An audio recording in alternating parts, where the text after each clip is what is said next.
नमस्कार, स्वागत है आपका। आप देख रहे हैं जोहार झारखंड। मैं हूं आपके साथ सुमित झा और शुरुआत बड़ी खबर से, धनबाद से बड़ी खबर है, जहां कोयला लोडिंग पॉइंट में वर्चस्व को लेकर एक बार फिर दो गुटों में टकराव के बाद पुलिस को जमकर लाठी भांजनी पड़ी है।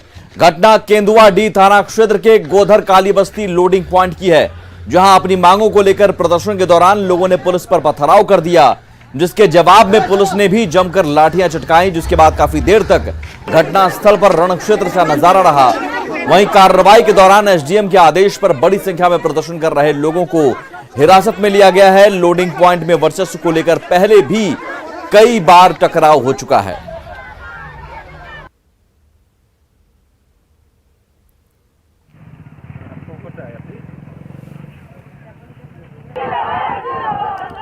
तो ये दो तस्वीरें आपको हम दिखा रहे हैं धनबाद की। पथराव के बाद पुलिस का लाठीचार्ज और अफरा तफरी का माहौल। वहीं लोडिंग पॉइंट में आंदोलन लगातार चल रहा है और इसी बीच पुलिस पर पथराव किया गया, जिसके बाद पुलिस को भी लाठियां भांजनी पड़ी हैं। सारी गाड़ियां अपने चली गई है कोयला पॉइंट पे, वहां से कोयला उठाव करके जाएगी। कुछ लोग थे जो बीच में से रोक रहे थे, उनकी कुछ छोटी सी इश्यूज है, तो उसकी इश्यूज को हम लोग अपना स्तर से एड्रेस कर लेंगे। तो यही एक मामला था कि कोयले का रोक दिया गया था, जिसके चलते यहाँ पे 2000 के आसपास मजदूर थे जिनके रोजगार को प्रभावित हो रहा था। आज के समय में ये लॉकडाउन की स्थिति में रोजगार भी नहीं है, तो हम लोगों की प्राथमिकता ये रही है कि जहाँ पे भी इस तरह के मजदूर अधिक से अधिक संख्या में इन्वॉल्व हैं, उनके किसी कार्य में व्यवधान नहीं आया। तो कुछ मजदूरों के द्वारा रोका गया था, वो अभी हम लोगों ने स्मूथ कर दिया। यहाँ पे हमारी पुलिस प्रशासन और अंचल अधिकारी भी एज ए मजिस्ट्रेट थे, तो कुछ लोगों को डिटेन किया गया है जो लगातार इस कार्य को बाधा पहुंचा रहे थे। बड़ी खबर रांची से है, जहां शातिर अपराधियों के नए तरीके ने पुलिस की चुनौती बढ़ा दी है। लालपुर थाना क्षेत्र में दिन दहाड़े लूट की शिकायत करने पहुंचे बुजुर्ग दंपति को अपराधियों ने बड़े ही शातिर अंदाज में सरेराह लूट लिया। यह बुजुर्ग महिला सब्जी लेने बाजार गई थी, तभी वहां ट्रैफिक पुलिस की वर्दी में आए कुछ अपराधी इस बुजुर्ग महिला को समझाने लगे कि आगे कुछ अपराधी लूटपाट मचा रहे हैं। ऐसे में लूट से बचने के लिए महिला को उन्होंने अपने गहने उतारकर रुमाल में बांध लेने की नसीहत दे डाली और इसी दौरान शातिर अपराधियों ने महिला के गहने बदल लिए और फिर फरार हो गए। महिला को जब ठगे जाने का एहसास हुआ तो लालपुर थाने में शिकायत करने पहुंची, जिसके बाद पुलिस उन अपराधियों की धरपकड़ में जुटी है। बात कहे तो बोलते हैं यहाँ लुटेरे खड़े हैं, लुटेरे इधर लोड रहा, आपका जो सोना चांदी है उसको निकाल के रख लीजिए। मैं बोला कि कौन ये करेगा, तो निकाल के मैं तो रख ली चेन और अंगूठी, तो ये नहीं खुल रहा था, तो ये को जबरदस्त उसने खोला, जबरदस्त बोलता रख लीजिए। और तेल भी एक आदमी ने बोतल में, मैं बोला तेल भी आप लोग पकड़ते हैं क्या? वो पकड़ वो तेल लगाया, फिर निकाला, मेरा चूड़ी खून भी निकल रहा था, फिर भी उसने निकाला। उसके बाद में मैं तो चेन और ये रखी थी उसमें रखा, और एक आदमी ने ऐसा मेरे कान का नहीं पहने हैं, उतना ही तक गैप कर दिया और ये दे दिया मेरे को। तो महिला को रोक करके एक व्यक्ति कहता है कि आगे चेन छिनतई हो रही है, आप अपना जो है चेन जो है अपने रुमाल में डाल दीजिए, और इसी क्रम में उनसे चेन जो है वो उनकी चोरी करके भाग जाता है वहाँ से। मामला ये प्रकाश में हम लोग इसको देख रहे हैं, संबंधित जो पुलिस उपाधीक्षक हैं उनको वहाँ भेजा गया है। हम लोग का प्रयास है कि अविलंब इस मामले को डिटेक्ट किया जाए। धनबाद में इन दिनों मोबाइल फोन चोर का आतंक बढ़ गया है। वहीं इसकी शिकायत करने पर पुलिस की कार्रवाई केवल कागजों तक ही सिमट कर रह जाती है। ऐसे में जनता खुद ही इंसाफ करने में जुट जाती है। धनबाद में सरायढेला थाना क्षेत्र के स्टील गेट हाट में एक मोबाइल चोर पकड़ाया। उसे लोगों ने रंगे हाथ पकड़ा और उसके बाद खूंटे में बांधकर उसकी जमकर पिटाई की गई। चोर की पिटाई की जानकारी मिलने पर पुलिस मौके पर पहुंची और उसे लोगों के चंगुल से छुड़ाकर अपने साथ हिरासत में लेकर थाने ले गई।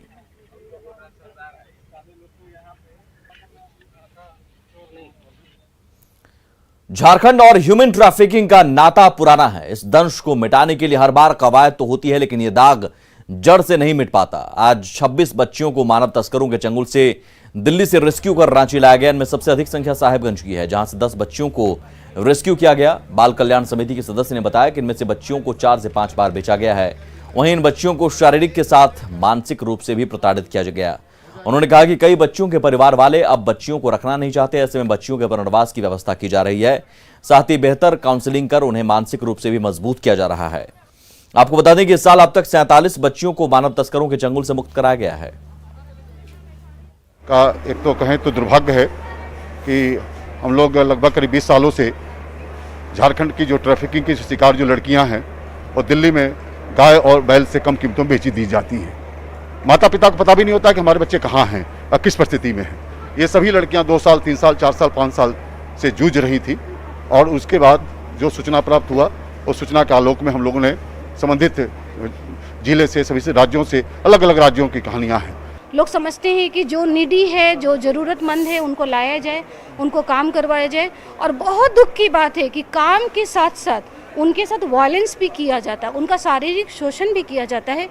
तो बहुत भोली भाली है यहाँ की बच्चियाँ, बहुत भोली भाली हैं और इस वजह से लोग इनका फ़ायदा उठाते हैं।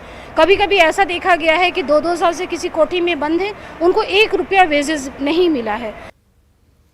खबर बोकारो के पिटरवार से, जहां जंगली हाथियों ने जमकर उत्पात मचाया। बीती रात पतकी पुनर्वास क्षेत्र के मिर्जापुर और नवाडीह गांव में 8 जंगली हाथियों का झुंड घुस आया, जिससे गांव के लोग दहशत में आ गए। किसी तरह भागकर लोगों ने अपनी जान बचाई। वहीं हाथियों ने गांव के 5 घरों को भारी नुकसान पहुंचाया है।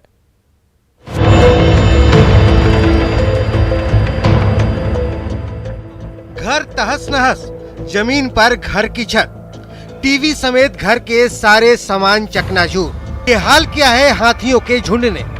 बोकारो के मिर्जापुर और नवाडी गांव में 8 जंगली हाथियों का झुंड घुस आया और जमकर तबाही मचाई।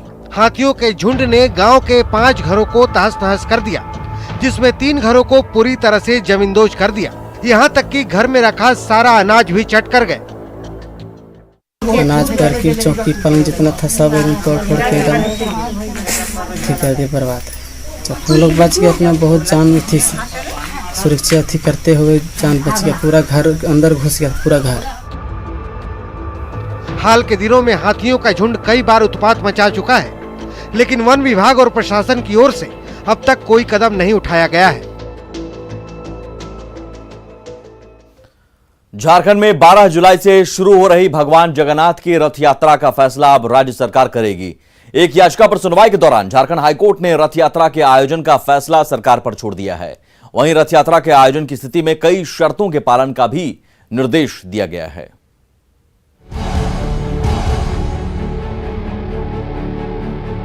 कोरोना संकट के बीच झारखंड में इस बार भगवान जगन्नाथ की रथ यात्रा निकाली जाएगी या फिर सांकेतिक आयोजन ही होगा, इसका फैसला अब राज्य सरकार को करना है।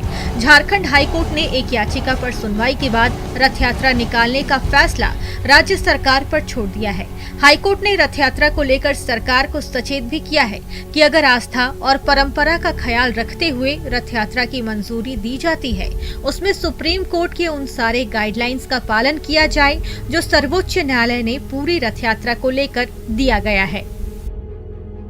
ऑर्डर निकलने में थोड़ा विलंब भी हो सकता है, तो मौखिक तौर पे जो सरकारी अधिवक्ता उपस्थित थे न्यायालय के समक्ष, उनको निर्देश दिया गया है न्यायालय के द्वारा कि वे जो है वो इस आदेश के बारे में सूचना देंगे राज्य सरकार को, और राज्य सरकार समेकित तौर पर सभी विषयों को देखते हुए ऐसा निर्णय ले सकेगी कि ये यात्रा हो, और यदि हो तो किन शर्तों के आधार पर।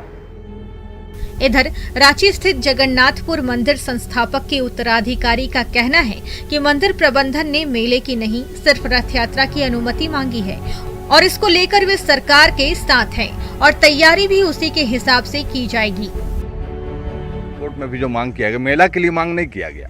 इसमें कहा गया कि जो कोवैक्सीन या कोविशील्ड वैक्सीन लगा चुके हैं, वैसे लोग 101 आदमी मिल करके शर्तों के साथ हम रथ को ले जाएंगे। सिर्फ रथ ले जाने की मांग की गई है, मेला लगाने की मांग नहीं की गई। अभी भी अगर सरकार से जो हम लोग का भी मंदिर के स्तर से भी जो मांग है, सिर्फ रथ को मुंशीबारी तक पहुंचाने की मांग है, मेला लगाने की मांग नहीं है। इसलिए अगर सरकार आदेश करती है कि रथ चलाया जा सकता है और उसका पूरा प्रबंध, जो परिस्थितियां हैं यहाँ स्लम एरिया है, 20-25 हज़ार लोग ऐसे ही जुट जाते हैं, उनको रोकने की क्षमता अगर सरकार पुख्ता इंतजाम करती है, क्योंकि हमको तो सिर्फ रथ को ले जाना है खींच करके, लेकिन बाकी व्यवस्था सरकार को करनी है, तो सरकार को ही तय करनी है कि रथ को चलाया जाए या नहीं चलाया जाए। सरकार का जो निर्णय होगा उसका हम लोग को स्वागत करना है, करना भी चाहिए। तो 12 जुलाई से होने वाली रथ यात्रा को लेकर फैसला अब राज्य सरकार के पाले में है। ऐसे में श्रद्धालुओं का कहना है कि आस्था निजी विषय है, लेकिन राज्य सरकार को 300 साल से चली आ रही परंपरा को ध्यान में रखते हुए इसे संक्षिप्त रूप में पूरा करना चाहिए। भीड़ भाड़ कम हो, जो भी भीड़ हो नियंत्रण में हो, मास्क लगाएं, लोग सोशल डिस्टेंसिंग का पालन करें, लेकिन परंपरा टूटनी नहीं चाहिए, परंपरा को मेंटेन करना चाहिए। हम यही चाहते हैं कि पूजा मन से हो, आस्था से हो। ये तो भगवान का पूजा है, हर साल होता है, और लोग करें पूजा, अपने अपने घरों में करके आए, दूरी बना के रखें, दूर से ही देखें, प्रणाम करें। श्रद्धालुओं का भी साफ मानना है कि 300 साल से जो परंपरा चली आ रही है उसका पालन हो, लेकिन इसके साथ ही जो गाइडलाइंस है उसका पालन किया जाए, सामाजिक दूरी का पालन किया जाए। अब देखना यह है कि राज्य सरकार रथ यात्रा को लेकर क्या फैसला लेती है। कैमरामैन अमित के साथ संजय कुमार सिन्हा, न्यूज़ 18 रांची। झारखंड मंत्रालय में मुख्यमंत्री हेमंत सोरेन उद्योग विभाग की उच्च स्तरीय समीक्षा बैठक कर रहे हैं। इस बैठक में राज्य के मुख्य सचिव सुखदेव सिंह से सहित उद्योग विभाग के तमाम अधिकारी मौजूद हैं। पिछले कैबिनेट में ही राज्य की हेमंत सोरेन सरकार ने नई उद्योग नीति पर मुहर लगाई है। राज्य में उद्योग विस्तार और निवेश को लेकर वर्तमान सरकार ने कार्य योजना तैयार की है।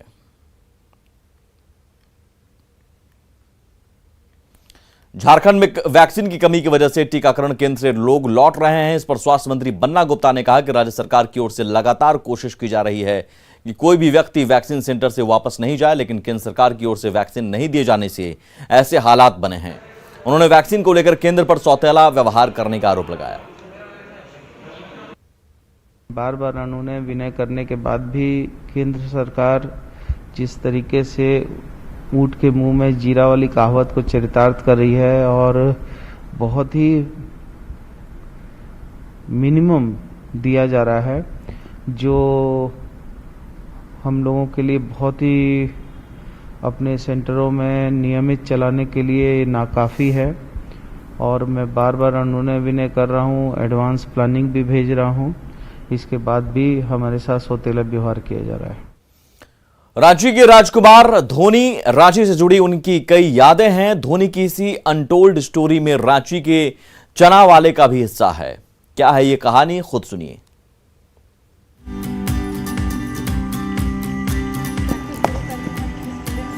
महेंद्र सिंह धोनी, क्रिकेट की वो किताब जिसके हर पन्ने में कई कहानियां हैं। जितने किस्से धोनी के क्रिकेट के मैदान पर हैं, उससे कहीं ज्यादा रांची के लोगों की जुबान पर। धोनी की ऐसी ही एक कहानी चने वाले के पास भी है। महेंद्र सिंह धोनी की ये कहानी रांची की सड़कों पर चना बेचने वाले महेंद्र वर्मा दिल से सुनाते हैं। 6ठा 7वां और 8वां से मैच खेल रहे थे स्कूल वाला, उसके बाद से बी डिवीजन, ए डिवीजन, ये सब खेलते हुए धोनी जो है सो आगे बढ़ा। लड़के लोग बॉल मारता था तो धोनी लोग बोलता था कि अरे मत पकड़ो, धोनी हाथ टूट जाएगा, तो बराबर मैच जो है सो जीतते थे। महेंद्र चना वाले किसी सेलिब्रिटी से कम नहीं, हो भी क्यों नहीं। इनके चने से विश्व क्रिकेट के एक अध्याय का नाम जुड़ा हुआ है, धोनी का नाम जुड़ा हुआ है। महेंद्र चना वाले का कहना है कि 3 दशक पहले महेंद्र के ठेले पर ही चना खाकर धोनी ने कॉलेज ग्राउंड पर बड़े बड़े छक्के लगाए हैं। कहते हैं कि धोनी जब मशहूर हो गए तो एक बार इनके ठेले तक आए, इन्हें 35,000 रुपए दिए और आगे निकल गए। वो पार हो रहे थे तो उसी समय वो पैसा रख दिए, तो हमने बोला कि भाई हमारा पैसा वैसा बाकी नहीं है। तो एक लड़की थी जसपुर का, हॉकी खेलने आई थी, तो वो बोला कि अंकल ले लीजिए, आप इनको पहचानते हैं? हम तो पहचान नहीं रहे। तो बोला ले लीजिए, पैसे कोई दिक्कत नहीं है। रुपए देने के पीछे महेंद्र चना वाले का कहना है कि मीडिया में एक खबर छपी थी कि धोनी शुरुआती दिनों में प्रैक्टिस के दौरान इनके यहाँ चना खाने आते थे, जिसका बकाया है। हो सकता है कि इसी वजह से धोनी ने 35,000 रुपए दिए हो। चना वाले का कहना है कि खबरों में कोई सच्चाई नहीं, धोनी ने कभी भी उधार चना नहीं खाया था, हमेशा वो रुपए दे देते थे। प्रेस रिपोर्टर जो सो लिखते थे ना कि महेंद्र चने वाले को चना खाया उधारी रह जाता है, तो फिर प्रेस रिपोर्टर लोग आना शुरू किया तो हमने बंद कर दिया बोलना। ये धोनी ही है, उनका बड़प्पन ही है कि स्टार क्रिकेटर होने के बावजूद धोनी अपनी जड़ें नहीं भूले। तभी तो एक चने वाले के पास भी धोनी की कई यादें हैं। निरंजन सिंह, न्यूज़ 18 रांची।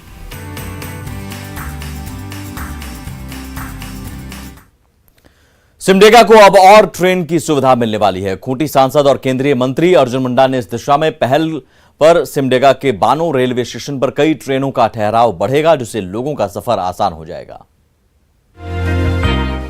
सिमडेगा वासियों को अब ट्रेन की अधिक सुविधा मिलेगी। खूंटी सांसद और केंद्रीय मंत्री अर्जुन मुंडा ने इस दिशा में पहल शुरू कर दी है। उपायुक्त को लिखे पत्र के मुताबिक सिमडेगा के बानो रेलवे स्टेशन पर कई ट्रेनों का ठहराव बढ़ेगा। वहीं पाटलिपुत्र एक्सप्रेस का बानो तक आने की भी बात कही गई है, जिसके लिए प्रयास भी किए जा रहे हैं। वहीं हटिया बाड़ामोड़ा रेलवे लाइन को भी डबल करना है। इसके लिए वन विभाग के क्लियरेंस की प्रक्रिया संबंधी बैठक कर रिपोर्ट भेज दी गई है। हालांकि अभी तक सिमडेगा मुख्यालय को ट्रेन से जोड़ने की पहल पर कोई शुरुआत नहीं हुई है। इस प्रकार का प्रशासन के द्वारा मदद और सहायता चाहिए वो हम लोग दे सकते हैं। जो डबल लाइन करने वाली है उस पर बैठक हम लोग करके भेज चुके हैं। अतिशीघ्र वहाँ से उस पर क्लियरेंस आने के बाद वो काम भी यहाँ पर करवाना शुरू कर दिया जाएगा। लोग बस के महंगे सफर से बच जाएंगे। इंतजार है उस घड़ी का जब ट्रेन की छुक छुक हर घंटे सुनाई देगी।